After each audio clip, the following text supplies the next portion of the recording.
ఆయుర్వేదంలో వేలాది మూలికలు ఉన్నా కొన్ని మాత్రమే అన్ని రోగాలకు మందులా పనిచేస్తాయి. అలాంటి అపురూప మూలికల్లో ఒకటే ఉత్తరేణి. సంస్కృతంలో దీని అపామార్గ అంటారు. ఈ మొక్క ఆకులు, వేళ్లు, విత్తనాలు అన్నీ మనకి ఔషధాలే.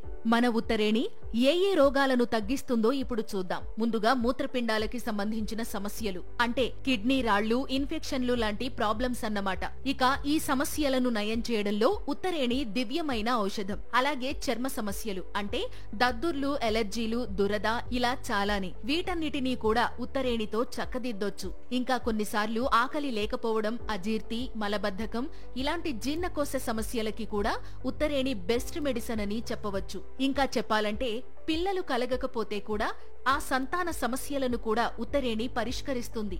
ఇంకా శరీరంలో చెడు కొవ్వును తగ్గించి రక్త ప్రసరణను బాగుచేసి గుండె ఆరోగ్యాన్ని కాపాడుతుంది. అలాగే ఎన్నాళ్ల నుంచో వస్తున్న దగ్గు దాన్ని కూడా దూరం చేస్తుంది. ఒళ్లంతా విష పదార్థాలను తొలగించి శరీరాన్ని శుద్ధి చేస్తుంది. ఇంకా చెప్పాలంటే జ్వరం, కీళ్ల నొప్పులు, తలనొప్పులు, ఒంట్లో మంట ఇలా ఈ వాపులన్నింటినీ తగ్గిస్తుంది. అలాగే బీపీ ఎక్కువైన వాళ్లకి కూడా ఇది ప్రాణరక్షకం. ఇంకా పక్షవాతం కూడా రాకుండా కాపాడుతుంది. అంతేకాదు కొన్ని రకాల క్యాన్సర్లను కూడా రాకుండా నివారిస్తుందని కూడా చెబుతారు. ఇక ఎలా ఉపయోగించాలి అని అడిగితే ఉత్తరేణి ఆకులు మెత్తగా నూరి దాంట్లో 2-3 మిరియాలు కలిపి చిన్న చిన్న మాత్రలుగా చేసుకోవాలి.